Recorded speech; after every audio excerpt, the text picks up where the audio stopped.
2, 1, go. Sacramento miscue. Carter, stolen by Williams. And look at this. Oh, you don't like that. You don't like NBA basketball. Fox, goodbye. Oh, if you don't like that, you don't like NBA basketball. The exclamation point from De'Aaron Fox. Oh, if you don't like that, you don't like NBA basketball. Boy, that's an ESPN highlight right there. Whoa.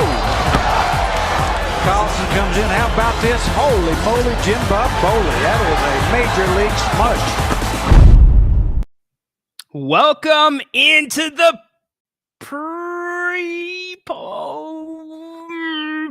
play-in tournament. I guess Ryan in Sacktown coming to you. It is the night. It is the question we have asked all season. What will the Sacramento Kings do in a one-game sample size? It is March Madness. It is tonight, y'all. If you were able to join us earlier for the special with Damon Bruce, that was a lot of fun. We did a dual broadcast for his channel, my channel. We broke it down from a Warriors perspective, a Kings perspective. To give you guys a quick update, 83-76 right now. Lakers up in New Orleans, 11 minutes to go in the fourth quarter. Man, talk about a little bit of a disappointment. A little bit if you're the Kings. I mean, even if you get this one tonight, which I know we don't want to look past tonight, do you want to see the Pelicans again? I really don't think so. But regardless, the Kings got to take care of the business in front of them. Look, I've done my homework. I've looked at all of the games before this. I watched all 4 games back from this season, and I also watched some of the playoffs from last year. And one thing's clear to me. 2 things are clear, okay? The first thing is every matchup between these 2 teams this season does not matter. These 2 teams have not seen each other in this form. And when I say this form, Keon Ellis only played 6 minutes so far against the Warriors this year. And then also the changes the Warriors have had. One you'll notice specifically tonight, Looney out of the lineup, in Trace Jackson Davis.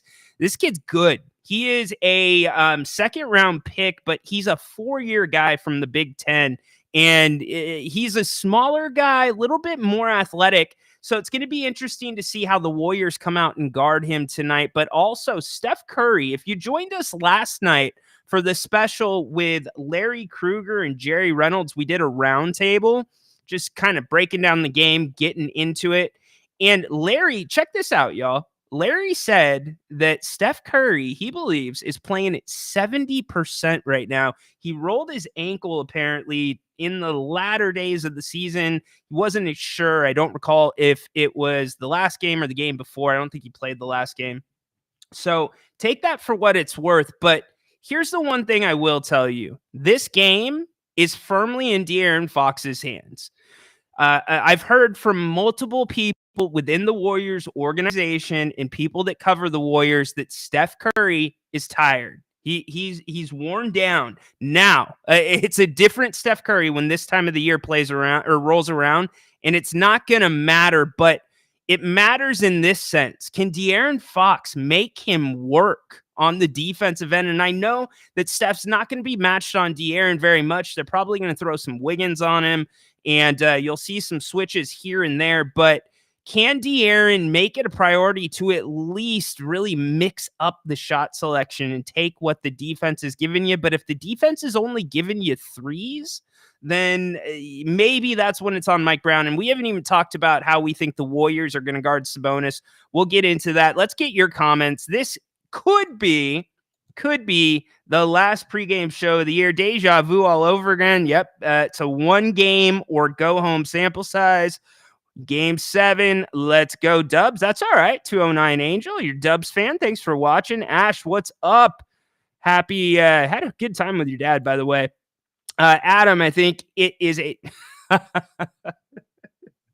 Thank you, Adam. Adam, what are we going to do without you? You know, you, Adam, have stepped up your game since getting ran. Good job, Adam.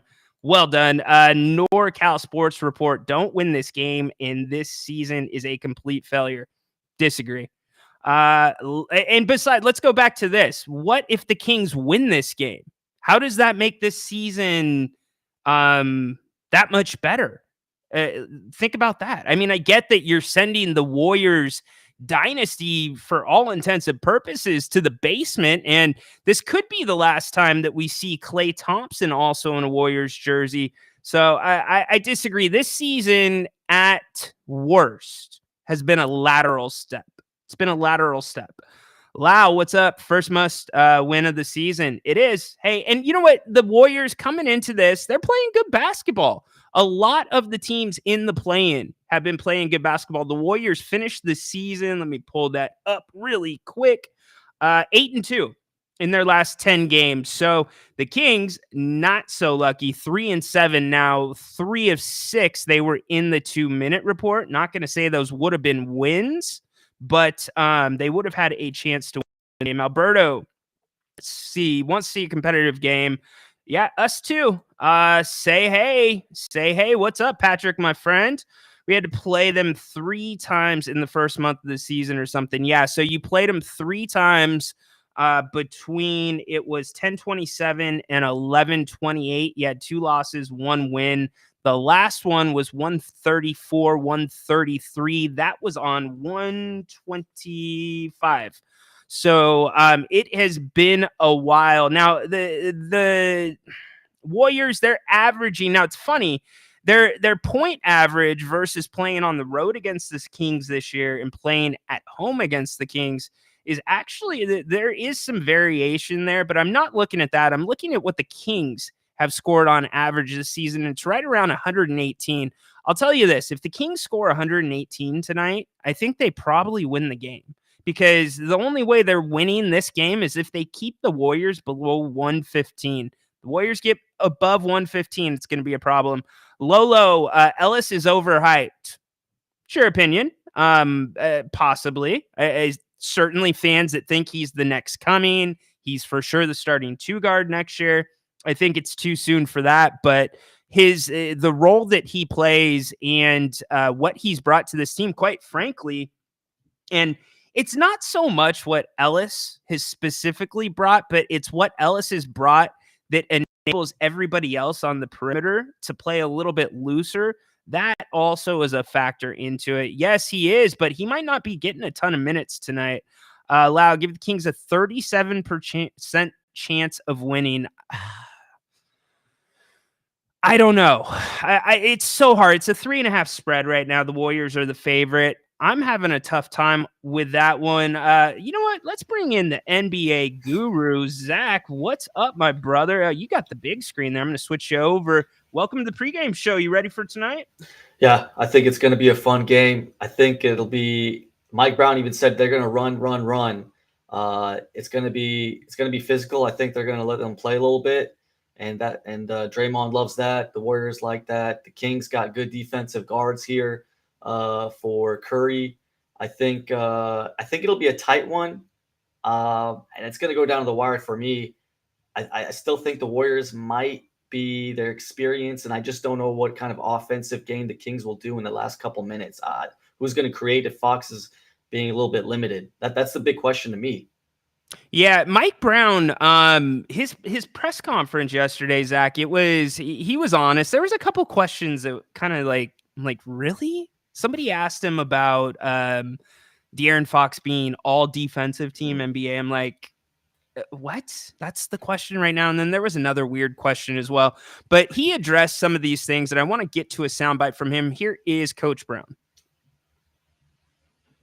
Last year was a little bit unknown. We were just kind of slinging that thing and trying to do whatever we can to get a win and playing loose and free and all that. And, we should play, fast, loose and free and all that other stuff. But I feel like that there's a purpose behind what we're trying to do on both sides of the floor. And then, offensively, our guys have gotten a little bit better feel like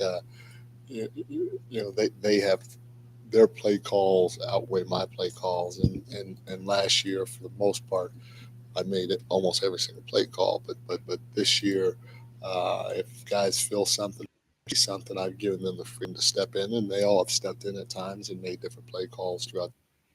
Isn't that interesting, Zach? I don't know how I feel about that. I love that Coach Brown's trusting the guys, but one of the criticisms a lot of people had that you just had, what are the Kings going to do in the final 2 minutes? And I'm not going to say that's the answer to it, but that kind of opened my eyes. How about you, Guru? Yeah, it's Mike Brown. His presses are always interesting sometimes, but yeah, the Kings in the last 2 minutes, he wants them to play a little bit more free. I don't know. I think he needs to be a little bit more disciplined in what he wants to see in the last couple minutes, because I think they need to have more.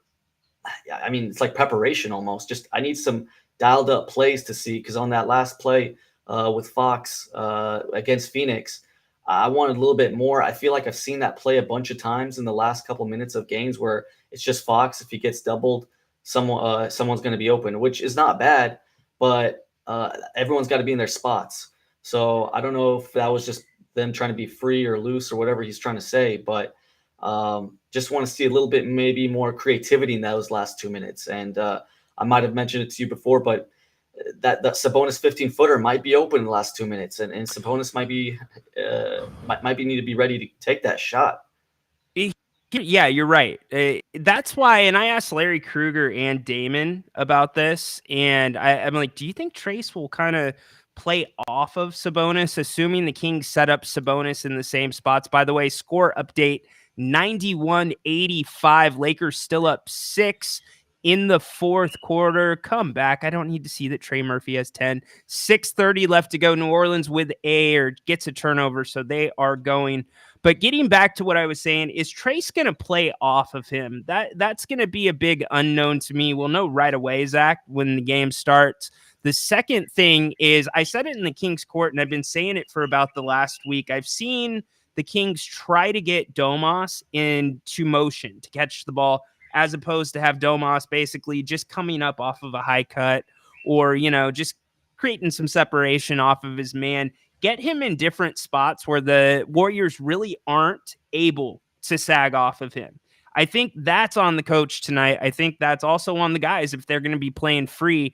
But if we've learned anything from the loss to the Suns, I'm not assuming. I am almost 99% sure that last play was drawn up. Mike Brown talked about it after the loss, the one where Fox lost the ball.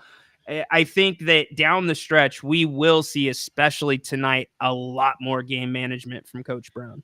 Yeah, especially on that last play that you're talking about. I think Keegan should have been curling in a little bit on that corner more. He was just sitting on the corner, but he needed to come in more.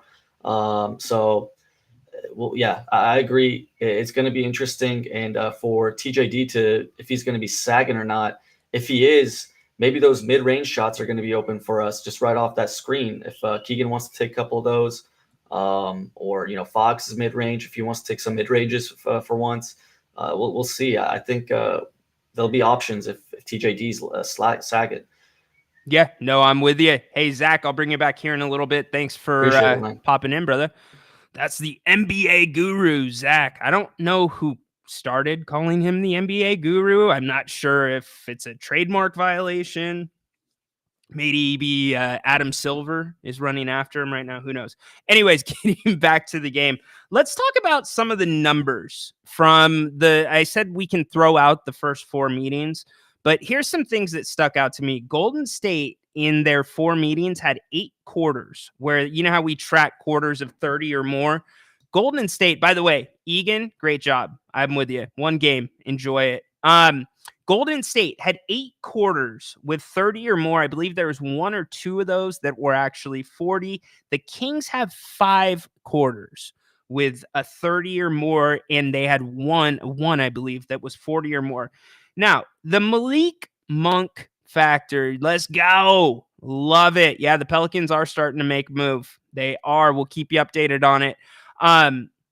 But getting back to what I was saying, the 30-point quarters, that's something that you got to track. I don't think the Kings have the firepower to sustain 40-point quarters from the Warriors tonight. Maybe one, maybe.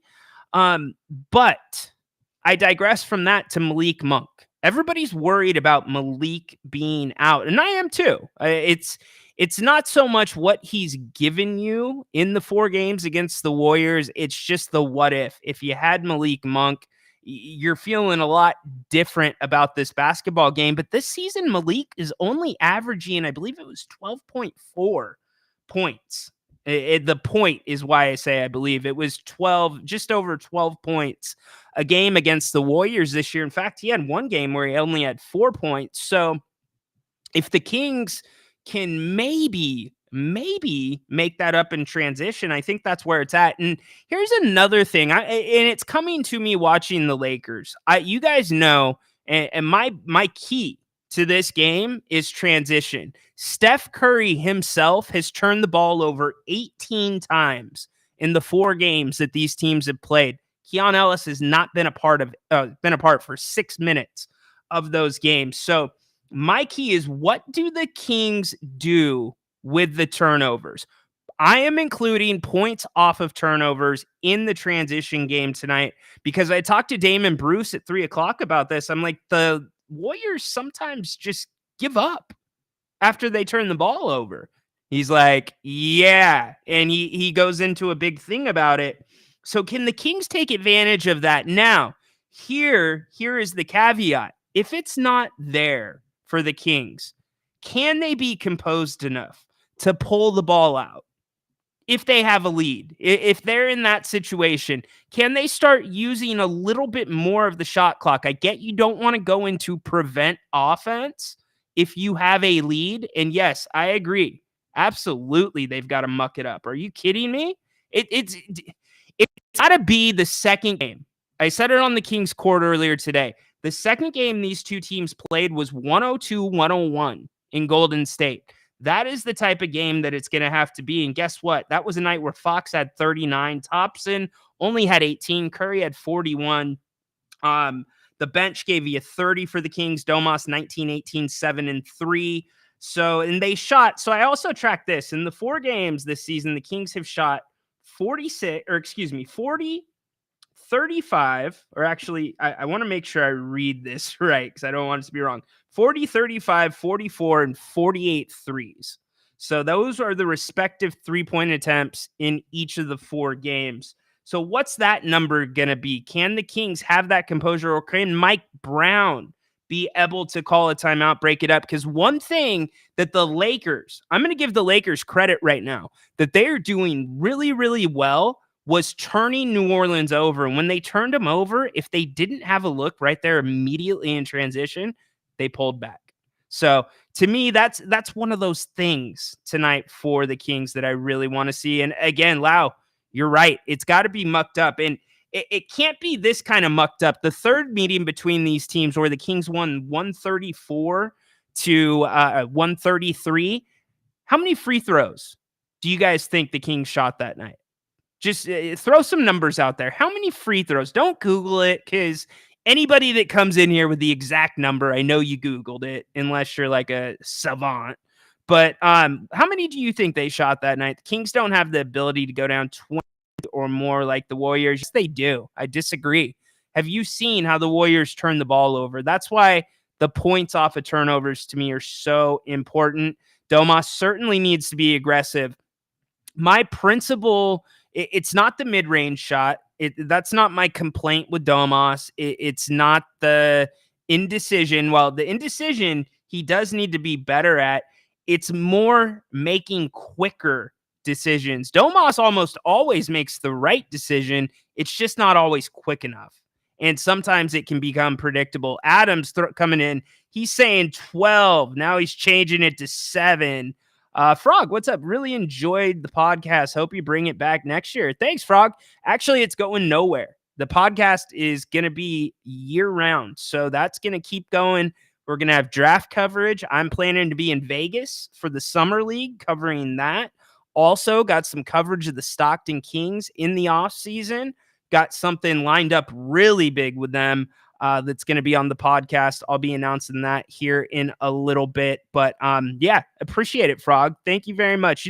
This was the year. It's not that it's not like I felt like I needed to separate myself and do something a little bit different while still bringing the same content here on. If you don't like that.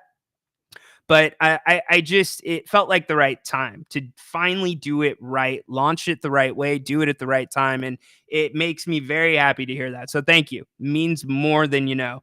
Tied game now. Thanks for the update. Still, I still need your predictions. More turnovers than Washington this season. Yeah. And Damon Bruce and Larry Krueger talked about that.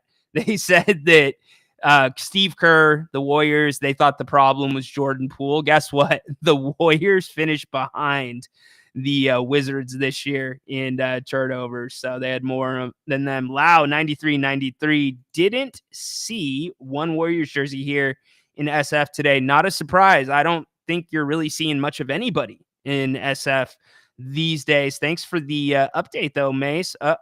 Prescriber's in the house. Okay, Prescriber, why do you got to do that, though? Like, let's break this down for a second, all right? Let's run it. I'm fine with that. I think everybody here is fine with that. But we getting a dub.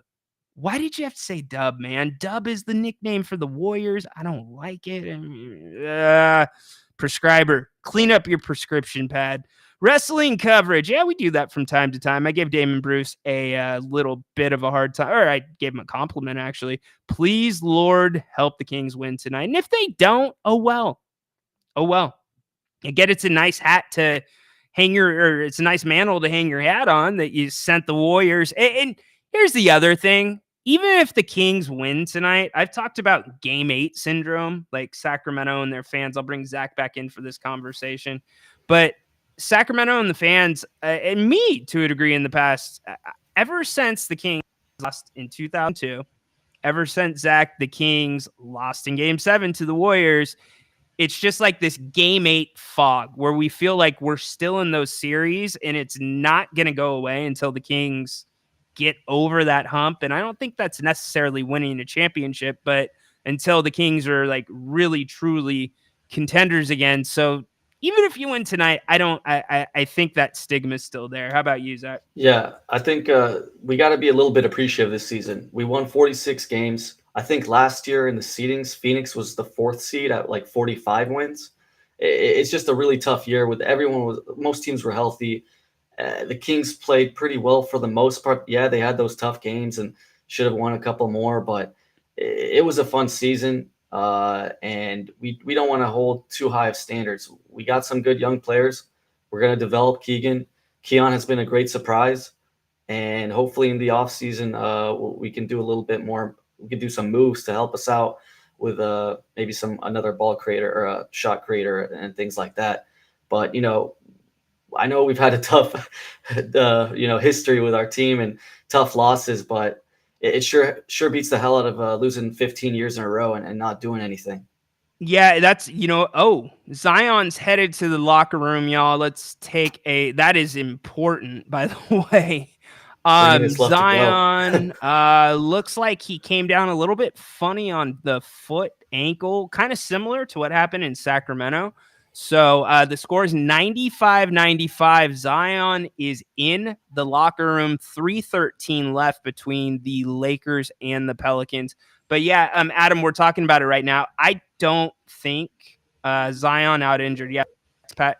I don't think it takes the stigma away. Now, what I think it does is it softens the blow of this season. And I think fans are overreacting. And I'll raise my hand. I have overreacted at times, but I really took a long look back at it, and we'll debrief after the season. This team won the exact same amount of games the Stars this year played for most of the other teams, especially in the Western Conference. You had teams who were expected to take bigger jumps like OKC. So I'm okay with what the Kings did. I think if this was the result, but it was a more consistent process throughout the season and not so much of a wooden roller coaster ride, we'd be looking at this season a lot different. It could have been 50 wins, and I think fans may see this season as a failure. Yeah. Just enjoy tonight, and hopefully we see the beam tonight. It'll be a fun game. Everyone's gonna be wearing white, and it'll be TNT broadcasted, and it's gonna be a fun NorCal matchup like we've seen before. Nice. All right. Well, Zach, what's your prediction? Let's get your prediction. I got low expectations today. All right. I got low expectations. I got 109-107 Warriors.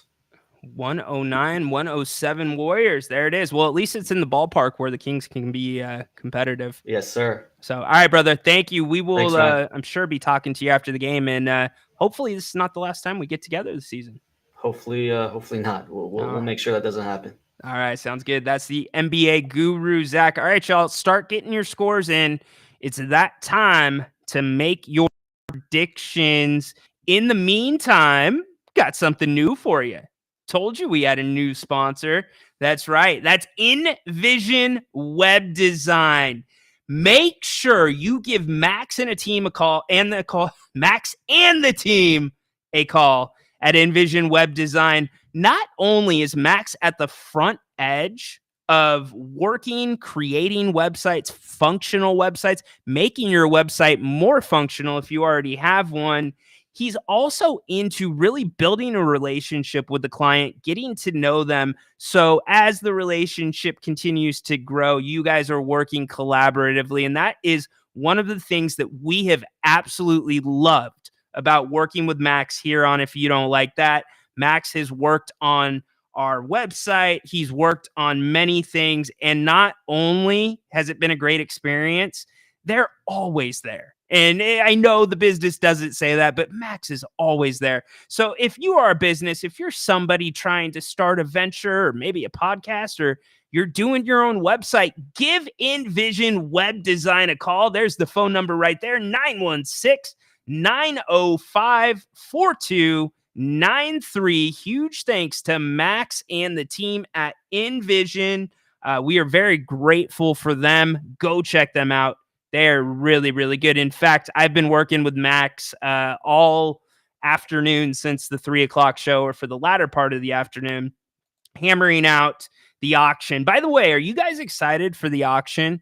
I know we've been kind of dragging our feet a little bit, because we want to make sure that it goes up nice. Tyler, here we go.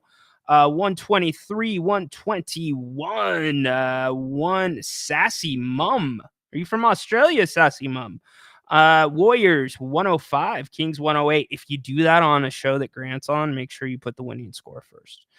Adam, I don't care though. It's okay, Sassy. Adam 118, 102, Kings. Really? You think it's going to be that much?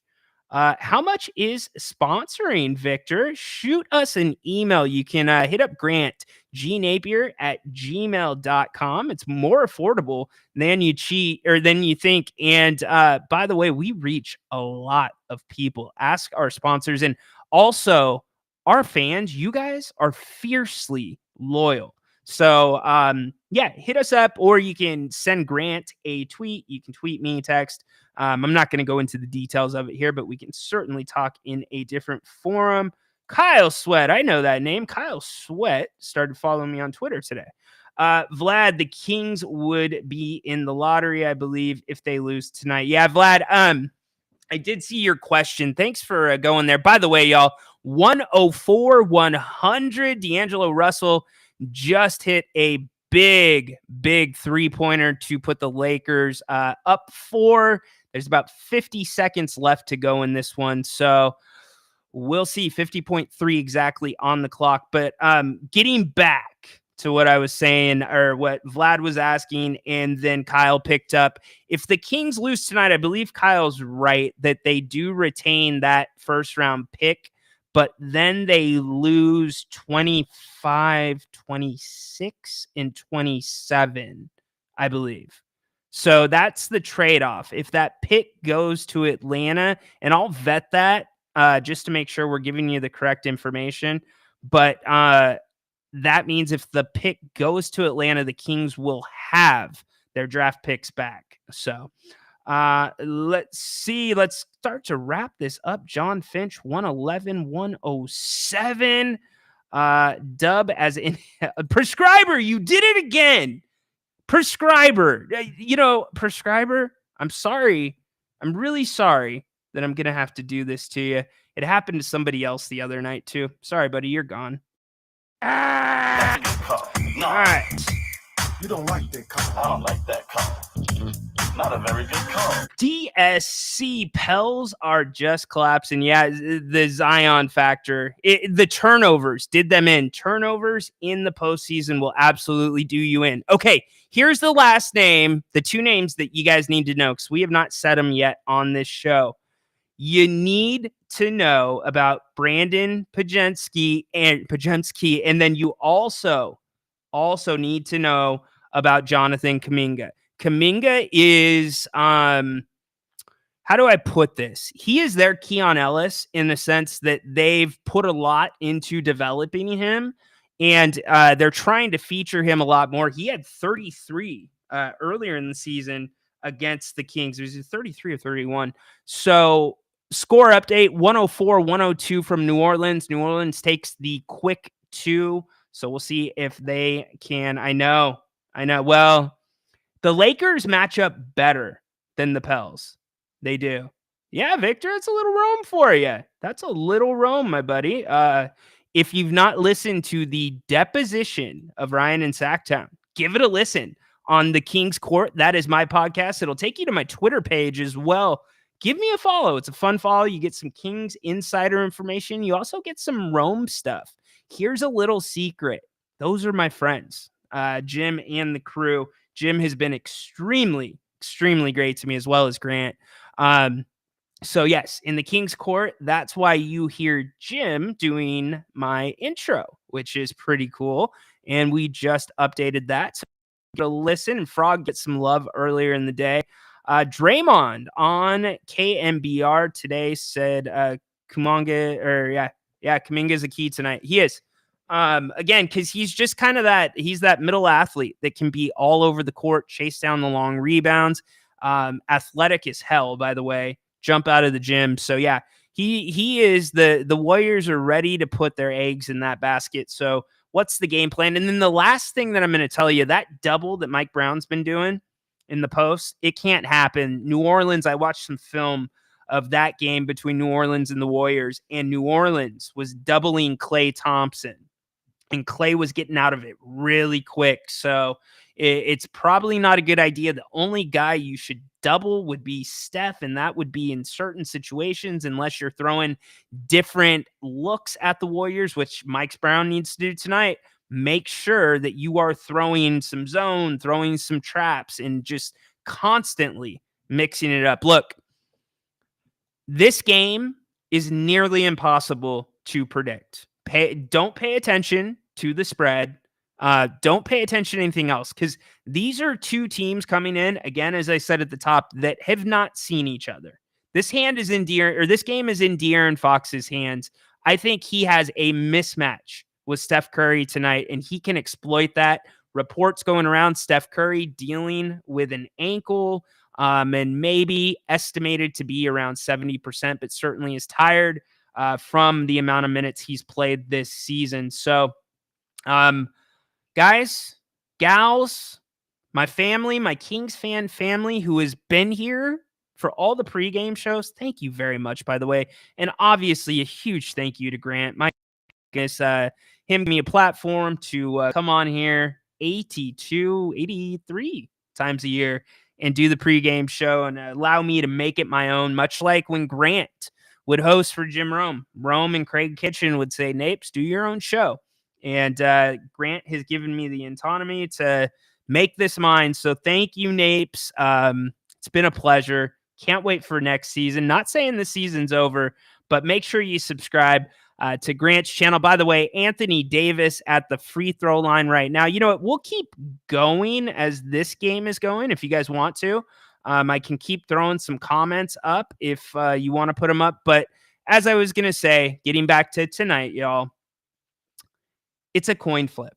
It is. It's a complete coin flip. My gut tells me, this is what my gut tells me. The Kings are due. The Kings are quietly confident right now. Again, they've lost or they've been in the 2-minute report 3 times in 6 games, and they've dealt with a rash of injuries. So it's a coin flip.